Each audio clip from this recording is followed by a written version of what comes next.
came across a quote from Winston Churchill the other day, and he said, "Take up the mantle of change. This is your time." And today I want to say to you, yes, this is indeed your time. And I encourage you to take up this mantle of change, and the world will become a better place because of you.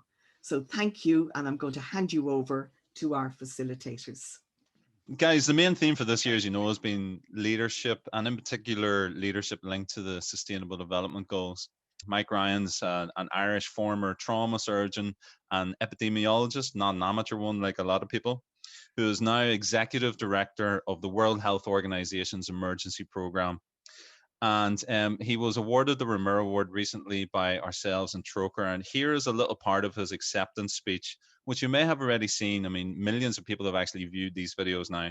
But if you haven't, it contains a message for all of us about leadership and sustainable development. We are pushing nature to its limit. We're pushing population to its limit. We're pushing communities to their limits.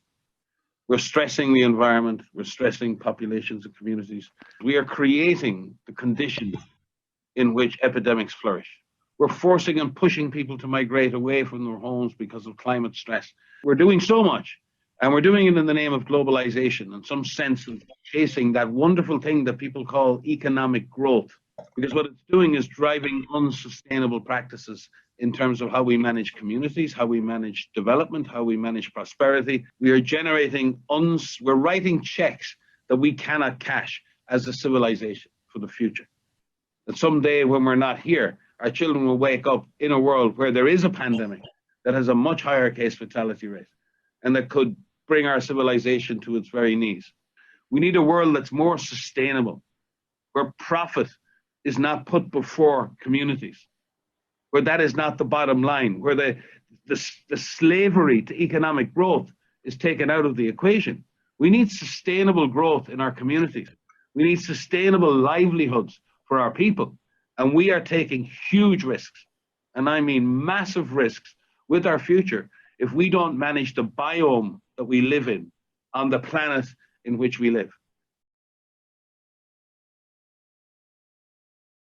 A message there for all of us in terms of how we all need to be leaders in ourselves, in our families, in our communities, and everywhere really, if we're going to address these problems and really bring around the kind of sustainable development for everyone. Thanks so much for having us. Myself and Tara Grace are just two young people as well, so it's nice to share our perspective, I suppose, with you all. So yeah, we're really happy to be here. Thanks for having us. So you heard a very brief intro from Stephen. So Colin has also said, I'm Tara Grace, he's Colin McCarrick, and together we're the UN Youth Delegates for Ireland for 2020-2021. So the work that we're doing, there we are. We are working with the National Youth Council of Ireland and the Department of Foreign Affairs to represent 1.3 million Irish young people at the United Nations, to make sure that young people's voices in Ireland are heard at the very, very highest levels of the UN. Stephen's already mentioned the Sustainable Development Goals. You've already heard that amazing intro from Mike Ryan. That's an awful lot of the work that Colin and I are doing too. So we're trying to work on issues relating to climate change, LGBT equality, gender equality. And as you see at the bottom, we're doing this in tandem with the National Youth Council and with the Department of Foreign Affairs. Like myself and Tara Grace really just started off in very similar positions like that. Like we got involved in like our local community, you know, our Green Schools Committee, our Student Council, our local youth council and stuff. And that's really how we ended up in a position like this. We're super like grateful to be here and to be representing all these Irish young people and stuff. So we've seen the work that you're doing in your presentations and the issues that you want to highlight. Colin and I were in the exact same position a few years ago. In a couple of years' time, you could be doing this too if you so wanted and you have enough passion about the project you're doing. There's no reason why you could take on those roles of leadership. Welcome to this video presentation from St. Louis Secondary School in Dundalk, looking at the impact of COVID-19 on students' experiences of school. Today we are going to link up to Sustainable Development Goal 4. This goal aims to ensure inclusive and equitable quality education and promote lifelong learning opportunities for all. Target 4.1. By 2030, ensure that all girls and boys complete free, equitable and quality primary and secondary education, leading to relevant and effective learning outcomes. Target 4.A, build and upgrade education facilities that are child, disability and gender sensitive and provide safe, non-violent, inclusive and effective learning environments for all.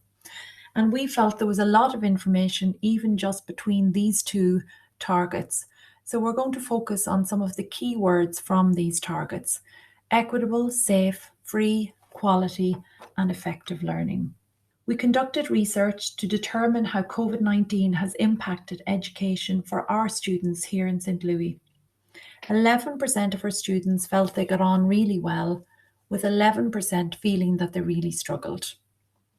19.9% got on not so great, with 58.2%, the majority of our students feeling that they got on okay.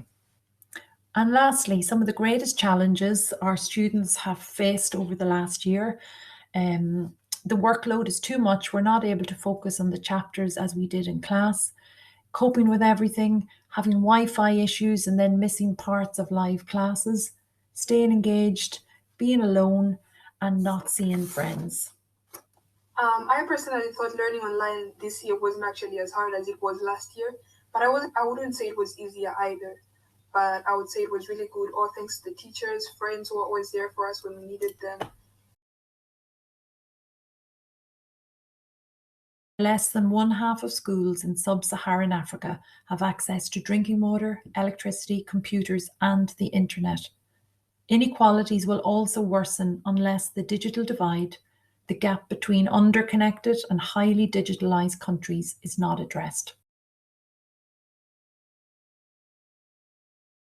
Hello and welcome to the Student Leadership Project of St. Louis High School in Rathmines. The third global goal of good health and well-being aims to ensure healthy lives and to promote well-being for all at all ages. But what does this actually mean?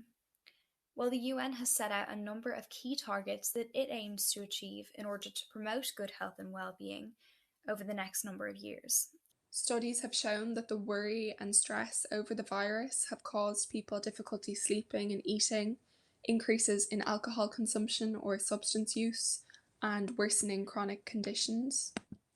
As the pandemic continues, necessary health measures continue to expose many people to experience poor mental health due to isolation and job loss. Well-being is a vital part of our school community here at St. Louis, and we're currently in the process of applying for a Pieta Amber Flag. The Amber Flag is awarded to school communities, both primary and secondary, youth groups and companies who play an active role in encouraging, promoting and facilitating positive mental health dialogues, particularly among young people.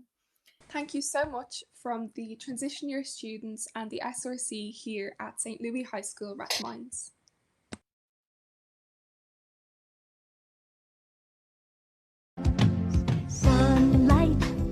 Sunlight and water, pure sunlight and water is all that you need.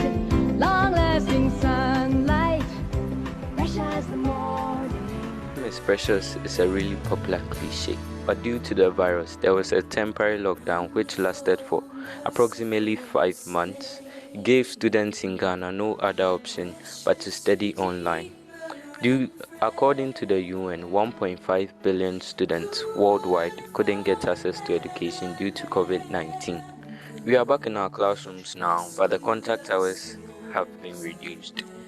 A lot of students in my school have parents who are entrepreneurs, and this has made the paying of school fees, getting access to certain textbooks, getting internet data a challenge for many parents. So, in short, the year of COVID-19, 2020, was a bad master but a good servant. A good servant to those who utilized online businesses and studied at home during the lockdowns, and a bad master to those whose shops got closed, and then those who couldn't get money to do a lot of things that they planned. Hey everyone, I'm Mr. Macaulay from St. Louis here in Kilkeel in County Down. We took part in the 2020-21 leadership event, and our focus was on fast fashion. Students really enjoyed the cross-year group opportunity to work with other peers within the school from different year groups, and it really allowed them to make new friends and get to know people in other year groups. The leadership skills that were developed through the St. Louis Network Leadership Group allowed students to really grow and add to their IT skills, their communication skills, and life skills that they will be able to use in future employment and in future learning. It was really an exciting opportunity for students as they were able to take control of our topic of fast fashion themselves and really take the research on themselves. If we had been in school, it maybe would have been more directed, but it really made it the students' unique work, and it made it even more enjoyable to be part of. And again, the links in these, because they're recorded and running through, may not work on your screen. And if we have time, Kilkeen might like to try and do some of this later. We can sort of connect in, but they have the results of their own COOTs and their own surveys within their students.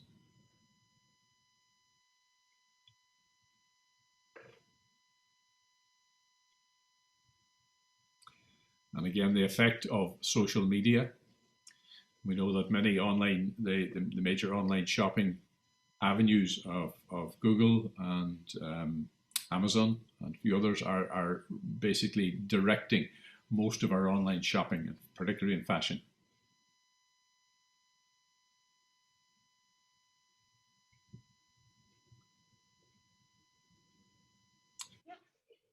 So we just created a survey on Google Forms and we presented it to our year group, which is consisted of 17 to 18-year-olds. And we focused it on the two sustainable goals of decent work and economic growth and responsible consumption and production. And we sort of just focused it on the fashion industry and how much waste it sort of produces. And we just created a survey to find out what our year group thought and how much they really knew about sustainable shopping and how much they contributed to it.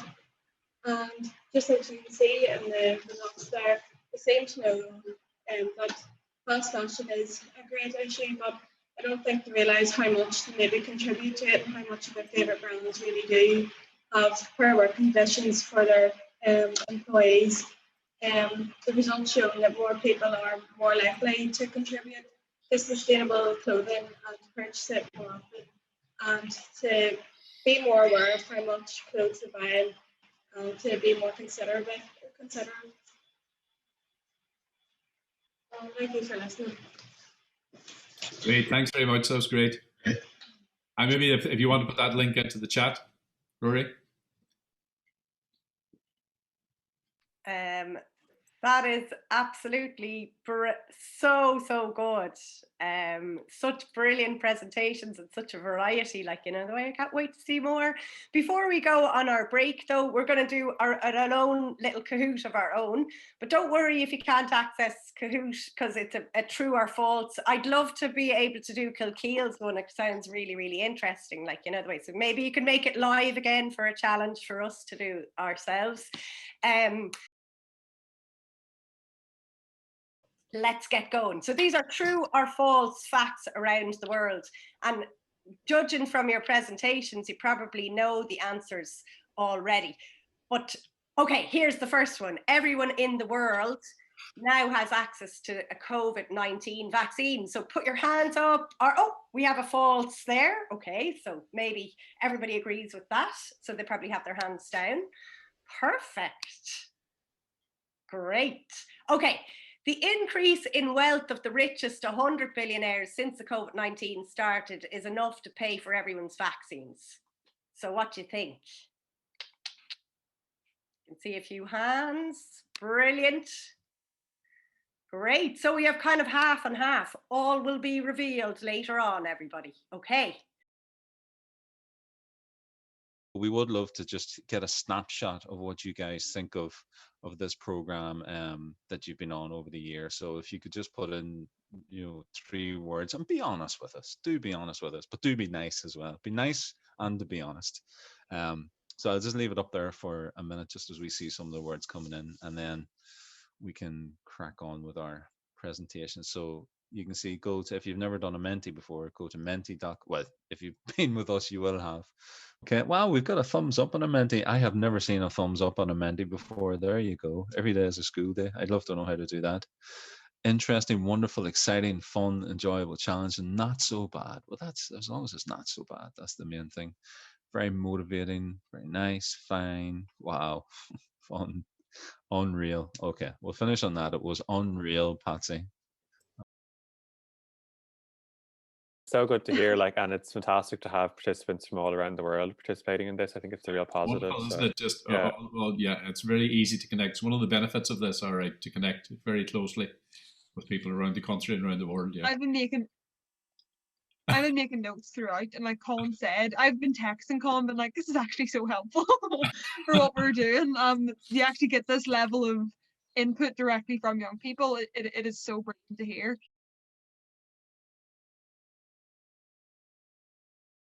We were able to reflect on our own projects in aspect of a global context, and also to compare our projects with other people's and how we can improve ours. We then researched a lot on the global goal number 3 and their targets and indicators, and we came up with indicators which is steps to improve our project.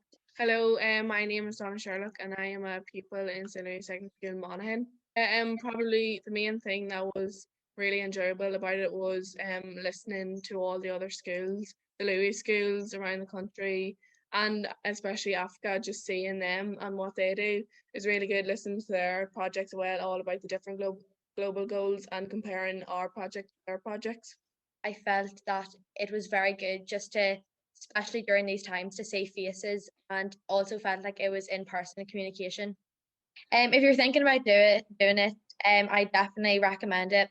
It was a very enjoyable experience overall, and I myself developed a lot of communication and presenting skills and learned a lot within myself too. You know, I definitely recommend it as well, as you learn so much from it, and it is a once in a lifetime opportunity to do it, so go for it. So this is our strategy to combat the stigma surrounding support for young adolescents, especially during this global pandemic COVID-19 and future ones that may arise. This was our video that won first place in the category of Short Film Award for the Walk My Shoes competition, where we won €1,000 for its use of animation and poetry.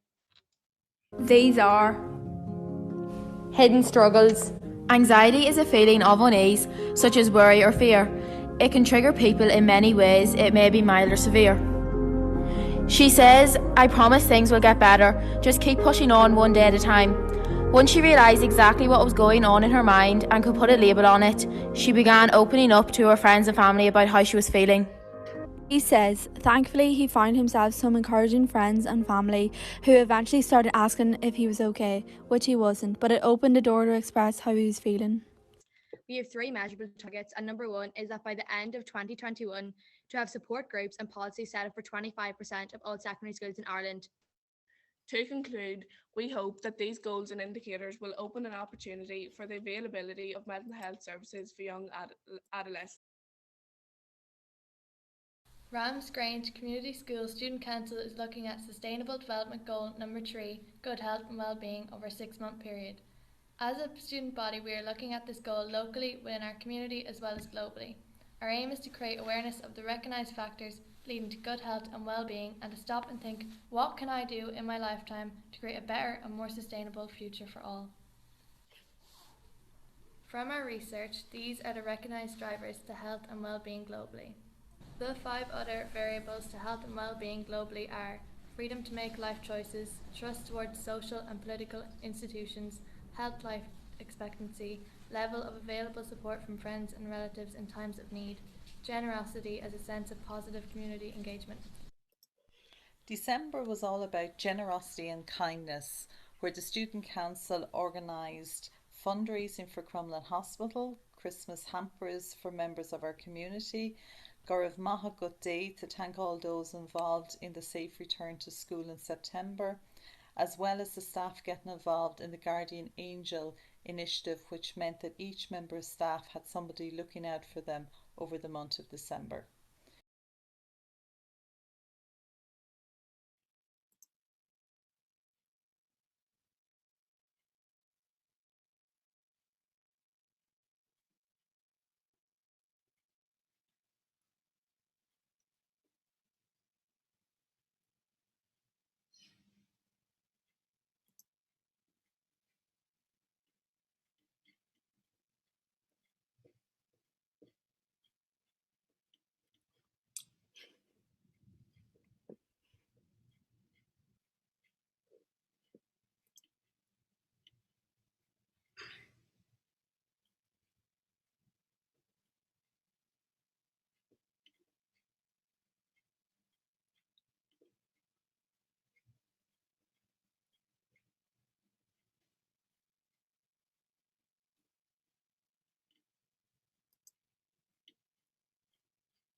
My name is Ollie Boylan and I'm a member of the Student Council here at St. Louis Secondary School. This year for our Leadership Project, we have decided to look at COVID-19 and how it has impacted the quality of students' education, both here in Ireland and in a third world country such as Yemen. Unfortunately, due to the current situation with COVID-19, providing quality education has become more difficult as remote learning remains out of reach for at least 500 million children around the world.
And I have really strong links with the St. Louis community, having started in Ball St. Louis Convent in 1975.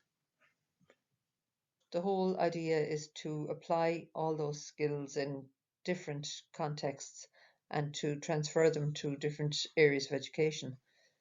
So PLANK, therefore, is an acronym for an extracurricular activity in our school.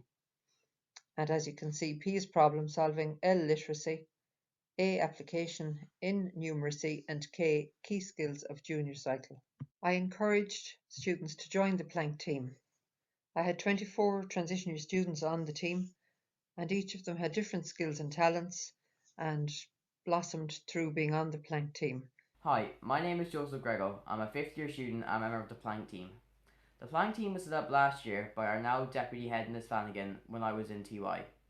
We create puzzles and riddles and try to challenge students and parents at parent-teacher meetings to solve them and as a result win prizes. I joined because I thought it would be a fun team to be part of and I get great satisfaction from solving riddles and puzzles and being part of a team. Last year's reaction to our team was overwhelmingly positive and everyone who took part, students and parents, seemed to enjoy it. It's a fantastic team and I'm glad to be part of the PLANK team.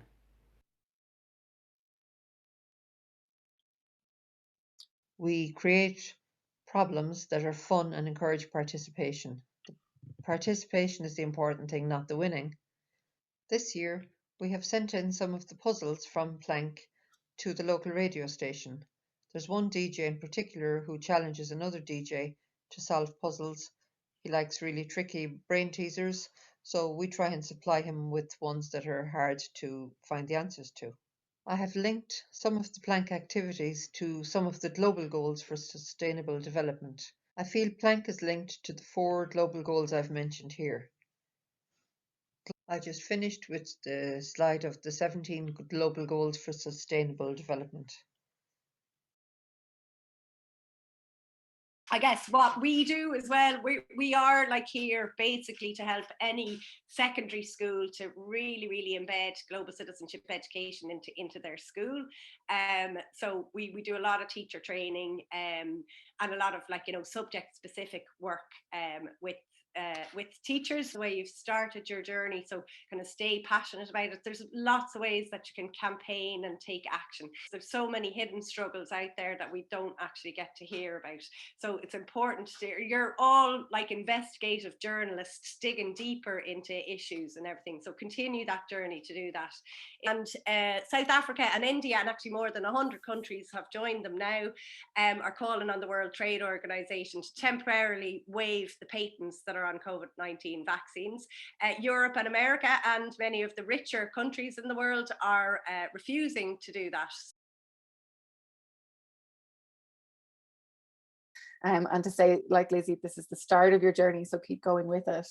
And this has happened way before, you know, any of you guys were born, that we started to move into this kind of dangerous ecological global footprint from about 1970. But there's, you know, there's potential ways that we can start to look at shifting the trajectory that we're on, or the path that we're on.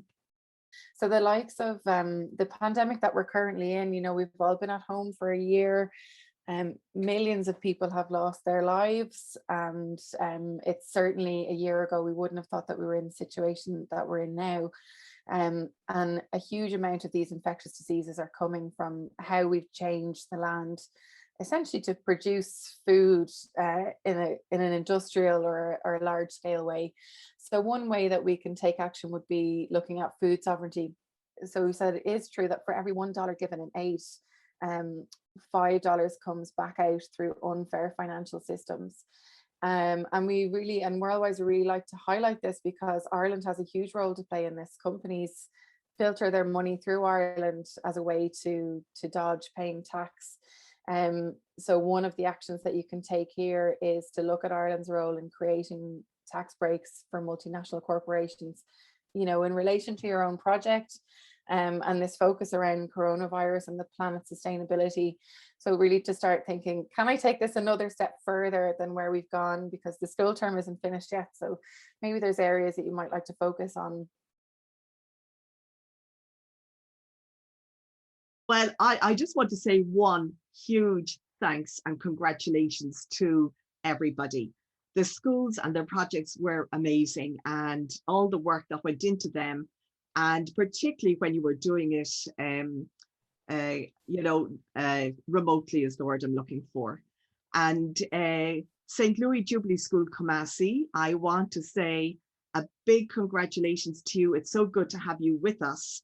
And Waya Dia Pa to all of you there. Very well done to all of you. And it's great to establish the links between Ghana and Ireland. And we will continue to communicate with you. And thank you to Sister Augustina, who made all this possible. So thank you.